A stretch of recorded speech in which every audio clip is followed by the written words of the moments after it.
Puji Tuhan, Shalom, Shalom. Puji Tuhan, Bapak Ibu Saudara yang terkasih, kita berbahagia hari ini bersama-sama karena Allah yang kita sembah, Yesus Kristus Juru Selamat kita, penebus kita, adalah Tuhan yang memberikan keselamatan bagi setiap kita yang percaya kepadanya. Yang percaya katakan, amin. Saudara, walaupun saudara ada di rumah saudara masing-masing dalam ibadah live streaming kita, percayalah bahwa Tuhan ada bersama dengan kita dimanapun kita berada. Kuasanya bekerja, firman-Nya berkata, di mana 2-3 orang berkumpul di dalam namanya, Dia ada di tengah-tengah mereka.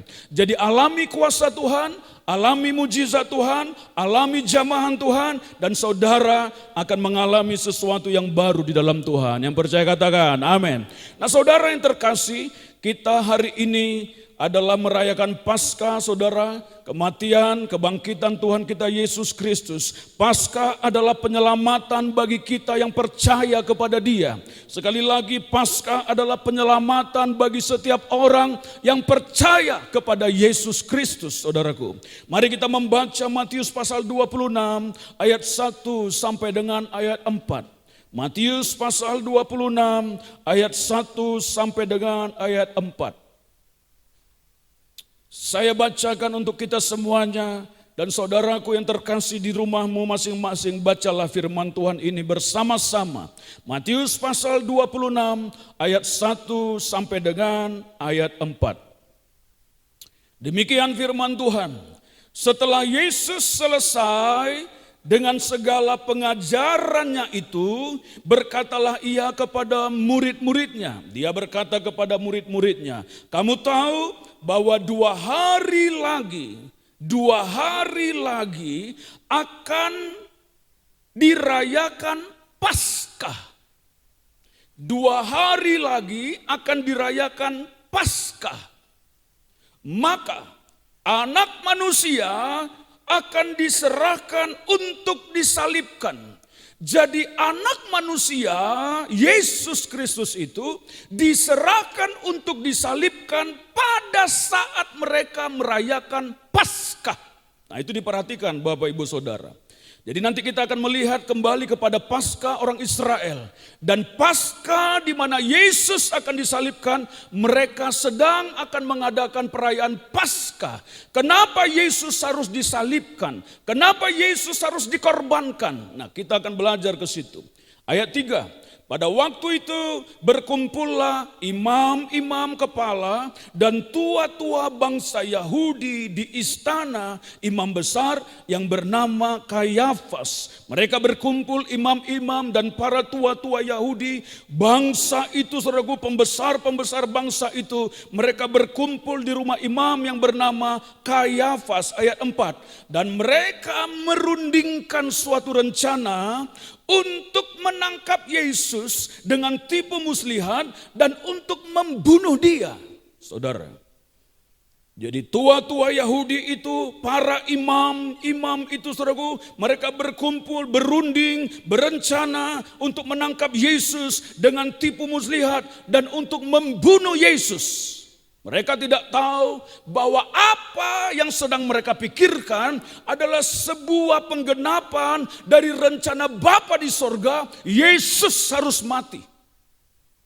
Mereka mungkin tidak mengerti kenapa ini bisa begini, kenapa itu mereka merancangkan sesuatu. Tetapi ada kendali Tuhan di dalamnya, saudaraku. Demikian juga hal yang sedang kita alami ini, ada kendali Tuhan di dalam situasi, kondisi yang seperti ini. Nah saudara yang terkasih, mereka merencanakan itu menjelang Paskah. 2 hari lagi mereka akan Paskah, dan mereka merancangkan sesuatu untuk menangkap Yesus dan membunuh Yesus. Nah saudara, kita kembali bahwa Paskah yang Yesus akan lakukan itu bersama dengan murid-muridnya, saudaraku, pada masa itu, bahwa itulah kebiasaan mereka setiap tahun bangsa Yahudi merayakan Paskah. Paskah itu adalah perayaan yang besar bagi mereka, saudaraku, untuk mengenang kembali penyelamatan mereka dari penjajahan, dari perbudakan Mesir.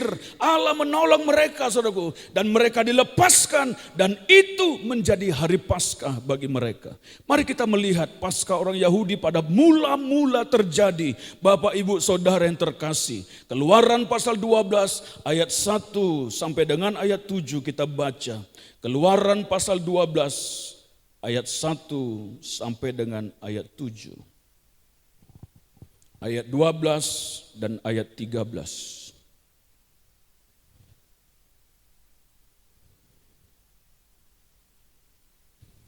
Ayat 1 saya bacakan untuk kita semuanya, Bapak Ibu bisa perhatikan saudaraku.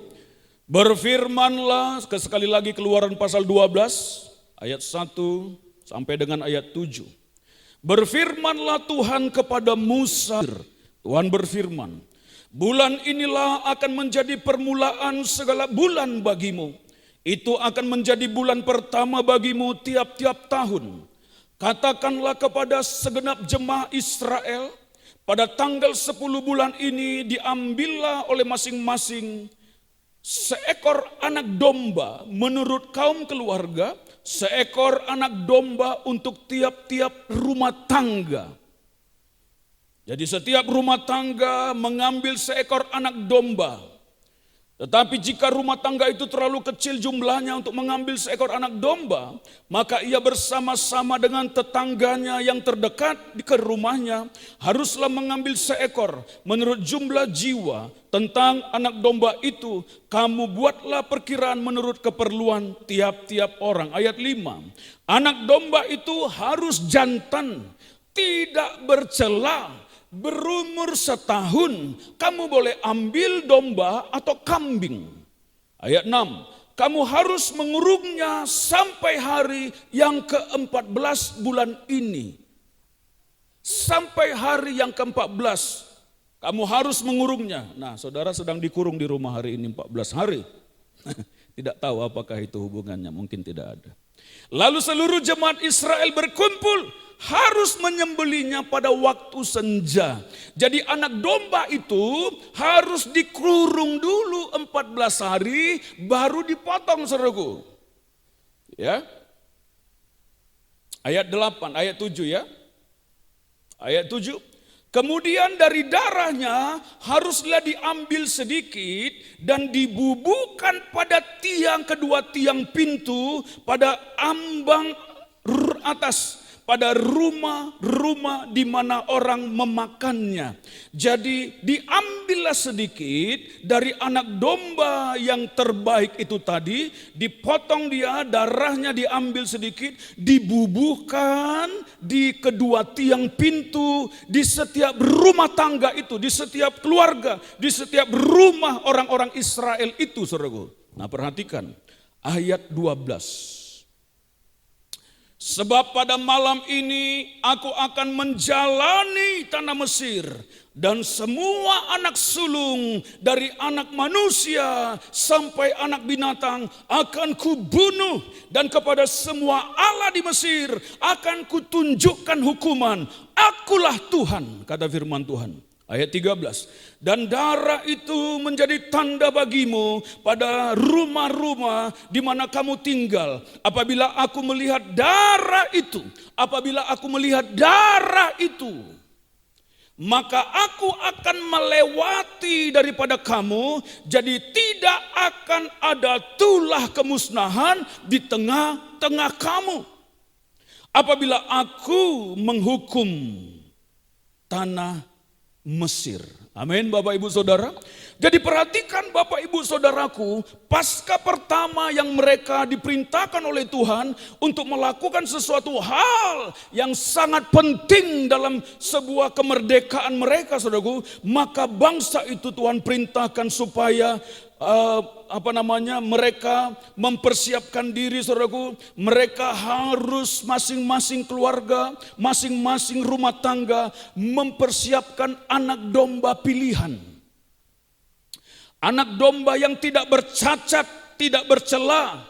anak domba yang nyaris sempurna keberadaannya, saudaraku, yang mereka harus pilih dan mereka harus persiapkan 14 hari harus dikurung, saudaraku, dan dipersiapkan, saudara. Dan pada waktu senja pada setelah hari 14 itu, saudaraku, maka anak domba itu dipotong. Nah, saudara, pada saat anak domba itu sudah dipotong, saudaraku, maka Tuhan memerintahkan kepada mereka supaya darah anak domba itu dioleskan di tiang pintu rumah mereka. Dioleskan kedua tiang pintu rumah mereka, saudaraku. Mereka harus mengoleskan itu. Kalau mereka tidak mengoleskan itu, nanti ada tulah yang sedang menjalar, saudaraku. Ada wabah kematian yang sedang menjalar. Kalau mereka tidak ada tanda darah itu, maka setiap rumah orang-orang itu akan dibinasakan anak sulungnya, saudaraku. Jadi saudara, pasca orang Israel, saudaraku, diperintahkan Tuhan pertama-tama, mereka harus menyembelih anak domba, saudaraku, dan mereka harus memberikan tanda, saudaraku, kepada tiang pintu rumah mereka. Dan saudara, lalu mereka harus masuk ke rumah mereka.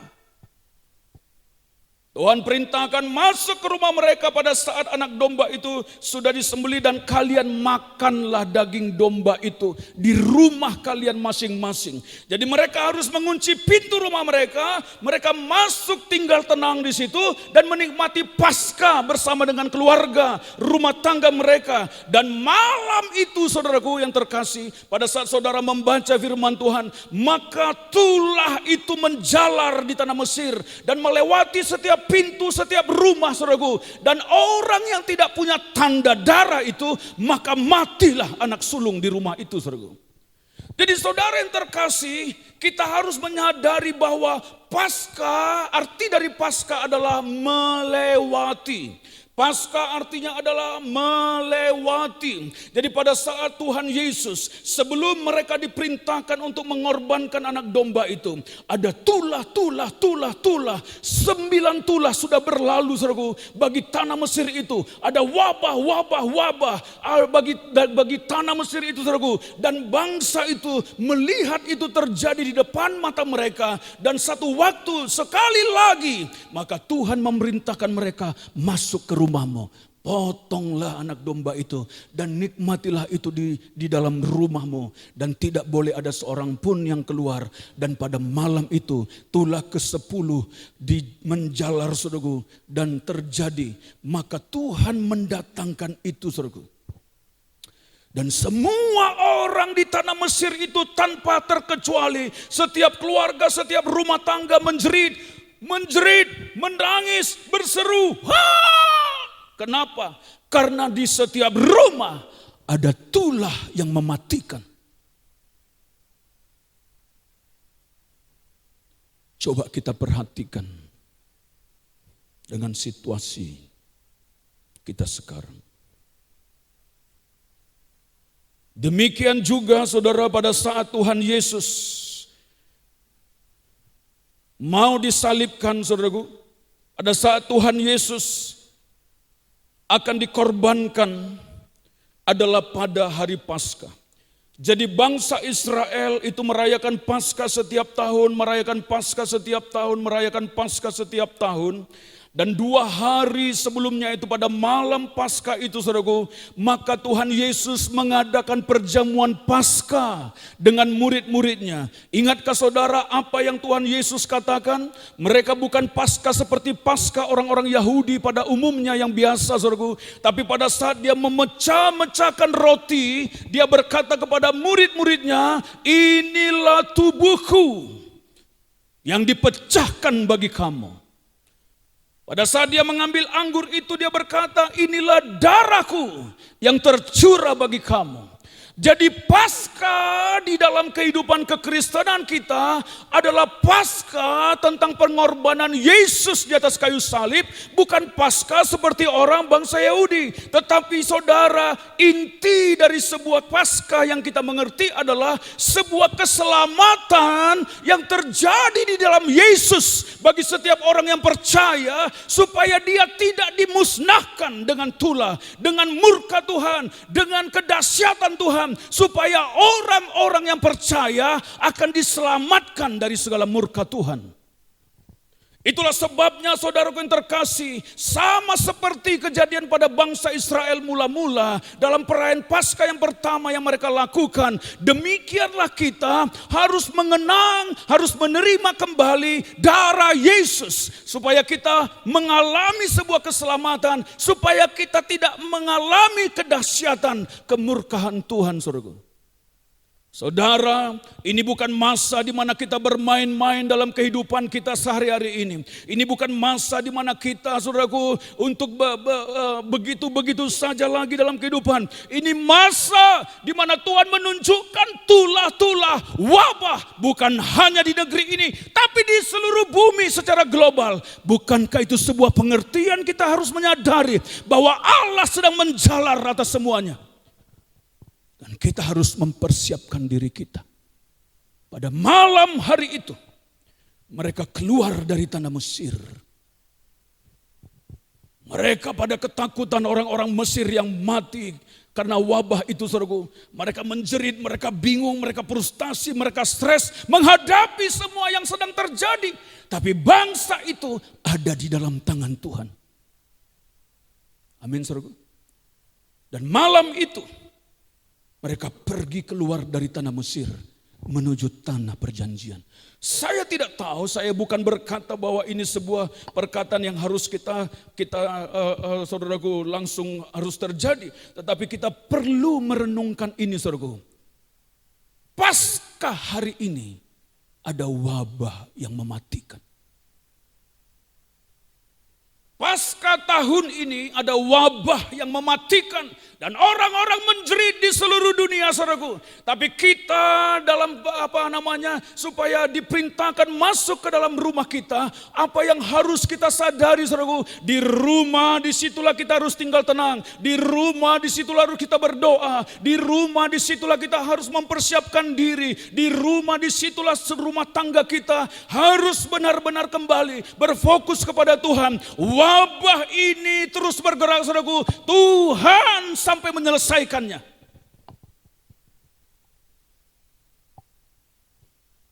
Terkadang kita tidak bisa menghentikan apa yang sesuatu harus terjadi.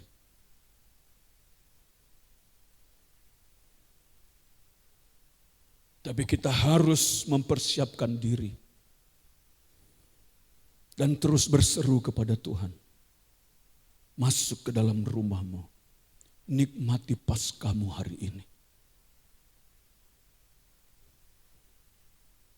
Ada orang-orang banyak menjerit. Bahkan gereja pun banyak menjerit.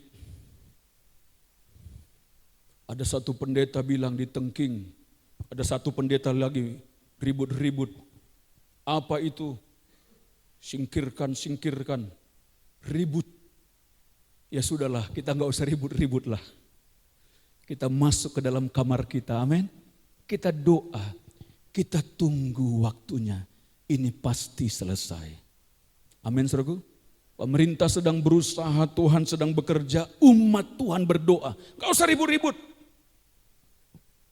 Biarkan Tuhan yang bekerja. Kadang-kadang saudara ingat nggak, saudara? Satu ketika Tuhan Yesus menyeberang dengan murid-muridnya. Saya merenungkan ini kembali di rumah, saudara. Satu ketika Tuhan Yesus, saudara, menyeberang dalam perahu mereka, saudaraku, bersama-sama murid-muridnya. Waktu di tengah danau, angin badai, topan, saudaraku, angin badai, gelombang besar terjadi. Murid-muridnya menjerit, hei, kita binasa, mati kita. Mereka menjerit, bagaimana ini? Mereka buang air dari perahu, mereka buang airnya saudaraku, mungkin sudah terjadi sesuatu dan mereka kalut, mereka menjadi tidak tenang, mereka ketakutan. Saudara, apa yang dilakukan Tuhan? Saudara ingat? Dia tidur di buritan. Bingung gak ya? Angin badai sedang terjadi, topan sedang terjadi, Yesus tenang-tenang saja di situ, tidak digubris dengan keberadaan itu, saudaraku. Dia diam saja, tapi murid-muridnya kacau, ribut sana sini. Petrus buang air itu, kata si Yohanes, buang-buang. Kaulah yang buang itu, kau buanglah. Ribut mereka, saudaraku. Mungkin saja bisa terjadi begitu. Dan mereka menjerit, mati kita, mati. Binasa kita ini. Lalu mereka tidak tenang, mereka panggil Yesus, Yesus bangun. Tidak kau tahu bahwa kita bisa binasa? Bangunlah, kau tidur-tidur saja. Kadang-kadang kita harus belajar tenang menghadapi situasi. Kita harus belajar percaya, tinggal di rumah bersama Yesus. Tidak usah panik, tidak usah galau, tidak usah takut, tidak usah sesuatu saudaraku yang akan membuat kita menjadi stres, menjadi bingung, malah timbul penyakit. Belajar tenang seperti Yesus belajar tenang, seperti Yesus tinggal tenang, belajar tenang dalam badai.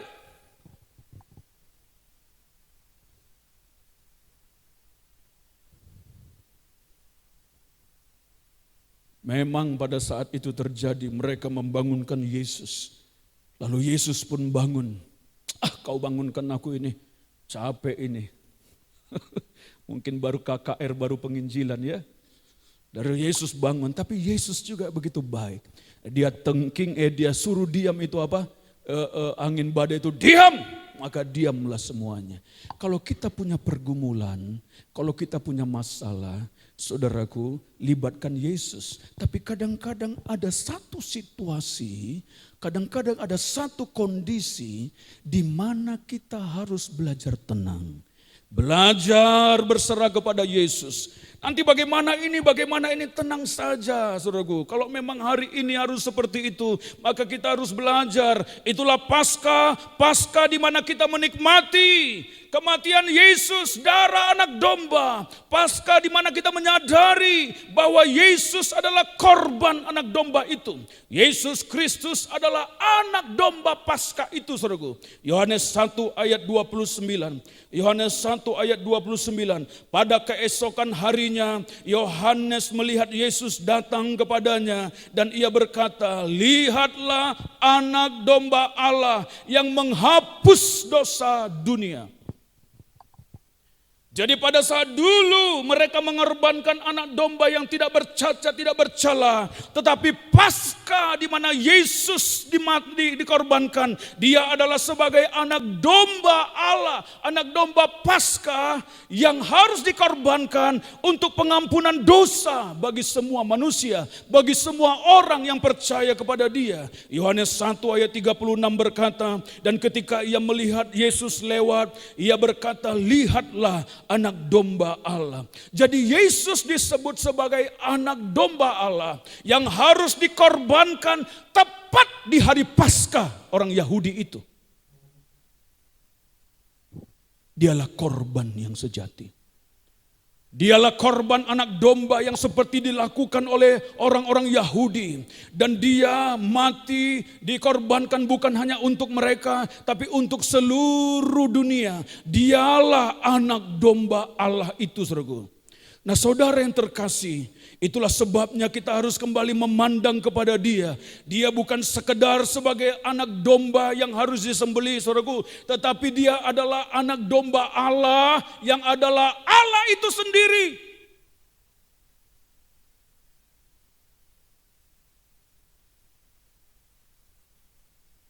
Tidak ada darah yang bisa dikorbankan, yang sempurna, yang tanpa cacat, kalau bukan anak Allah itu yang turun ke bumi dan darahnya yang dicurahkan. Mau dikorbankan ada satu orang saudaraku sebagai anak domba, darahnya tidak bisa berlaku untuk korban pengampunan semua dosa.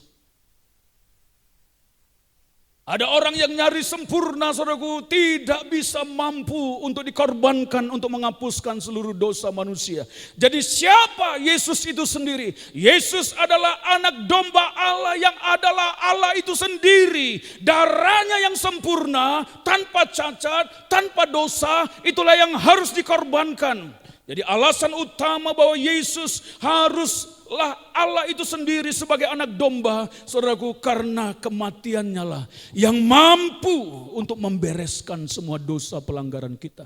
Kematiannya lah yang mampu untuk menyelamatkan kita dari tulah, dari wabah, dari maut yang sedang terjadi atas bumi ini, saudaraku. Darahnya lah yang mampu untuk memulihkan keadaan keluarga rumah tangga kita. Darahnya lah yang mampu untuk mengubahkan kehidupan kita yang berdosa menjadi baru, saudaraku, menjadi bersih. Darahnya lah yang mampu untuk menyembuhkan semua sakit penyakit yang sedang kita alami, yang sedang saudara alami. Dia mampu. Tidak ada darah yang lain. Darah binatang, darah manusia yang lain tidak mungkin bisa sanggup. Itulah sebabnya Yesus harus turun ke dalam dunia ini dan menjadi korban anak domba Paskah bagi kita semua. Jadi sekali lagi saudaraku, pandanglah kepada Yesus. 1 Yohanes 2 ayat 2, dan ialah pendamaian untuk segala dosa kita, dan bukan untuk dosa kita saja, tapi juga untuk dosa seluruh manusia. Dialah pendamaian untuk segala dosa kita. Yesuslah yang menjadi penyelamat kita. Jadi saudara yang terkasih, Paskah adalah penyelamatan bagi semua orang yang percaya.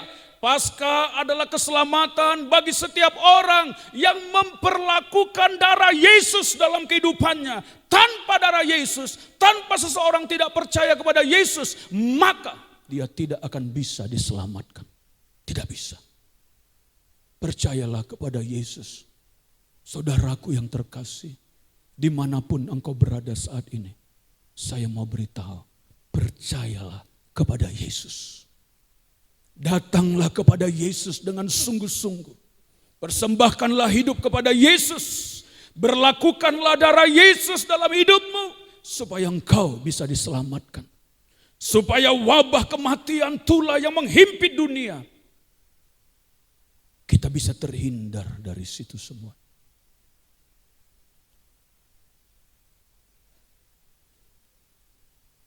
Yohanes 3 ayat 16, karena begitu besar kasih Allah akan dunia ini, sehingga ia telah mengaruniakan anaknya yang tunggal, supaya setiap orang yang percaya kepadanya tidak binasa, melainkan beroleh hidup yang kekal. Dan keselamatan tidak ada di dalam siapapun juga, selain di dalam Dia.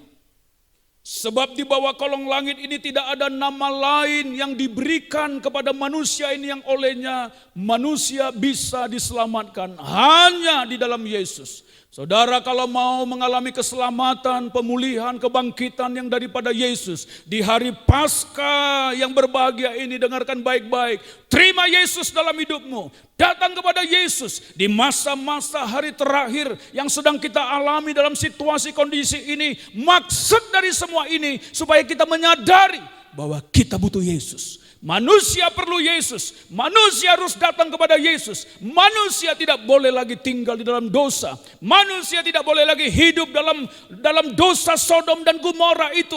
Karena akan datang murka Allah yang lebih dahsyat lagi pada saat orang tidak mau bertobat datang kepada Tuhan. Tapi biarkan rumah tangga kita diselamatkan oleh Tuhan. Kita datang kepada Yesus. Biarkan keluarga kita diselamatkan oleh Tuhan. Karena ini waktunya. Saya tidak tahu apa yang akan terjadi. Tapi kalau kita lihat dari kronologis semua yang terjadi di bumi ini. Dari peta zaman yang bisa kita pelajari. Kita sudah sangat berada di ujung dan Yesus datang. kita tidak tahu kapan saja dia bisa mengambil kita. Selagi gereja masih ada di bumi ini, selagi orang-orang percaya masih ada di bumi ini, maka Tuhan sanggup mengendalikan semua bumi ini. Karena ada doa-doa yang masih dinaikkan. Tapi bayangkan pada saat gereja sudah diambil, maka antikris menguasai bumi ini. Dahsyat yang akan terjadi. Itulah sebabnya Bapak Ibu Saudara, ini hari, ini waktu kita datang kepada Yesus. Kita bersungguh-sungguh kepada Yesus. Amin. Jangan lagi biasa-biasa. Percaya sama Yesus. Kalau ada yang mendengarkan ini, saudara hidup dalam dosa, hari ini tinggalkan semua, ambil keputusan, terima Yesus di hatimu. Kalau ada hari ini yang keluarga masih kacau, masih ribut, kacau, rusak, saudaraku, datang kepada Yesus, terima Yesus di rumahmu saat ini, di hidupmu, biarkan Yesus yang memulihkan. Tanda darah itu akan menyelamatkan kita. Hanya darah Yesus. Keuangan kita tidak bisa menyelamatkan kita. Kekayaan kita tidak bisa menyelamatkan kita. Jabatan kita tidak bisa menyelamatkan kita. Kehebatan, keahlian kita tidak bisa menyelamatkan kita. Lihat semua bumi sedang bergoncang. Semua bumi sedang kalut. Semua bumi sedang menjerit, saudaraku. Tapi di hari Paskah ini, umat Tuhan berada di rumahnya masing-masing. Dan mereka menikmati kasih Tuhan. Datang kepada Yesus. Amin, saudaraku. Datang kepada Yesus. Persiapkan diri kita. Saya memperingatkan hari ini kepada kita. Yesus segera datang.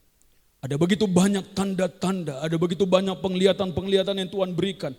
Ada begitu banyak nubuat-nubuat yang Tuhan berikan. Jangan anggap enteng, jangan anggap remeh, saudaraku. Kita sedang berada terus meniti perjalanan hari-hari kita. Dan kita akan sampai kepada garis finishnya, saudaraku. Sama dengan orang yang sedang berlomba berlari. Walaupun jaraknya sekian puluh meter, dia terus berlari. Tapi satu waktu nanti dia sedang menuju, semakin mendekat kepada garis finish. Dia terus mengejar. Dia terus berlari, saudaraku, dan dia sampai kepada garis finish. Bahwa waktu ini sedang berjalan, hidup kita sedang berjalan, kita sedang menuju kepada garis finish kita, saudaraku. Kita sedang menuju kepada kedatangan Yesus kembali. Semakin dekat, semakin dekat, semakin dekat, semakin dekat, semakin harus mempersiapkan diri kita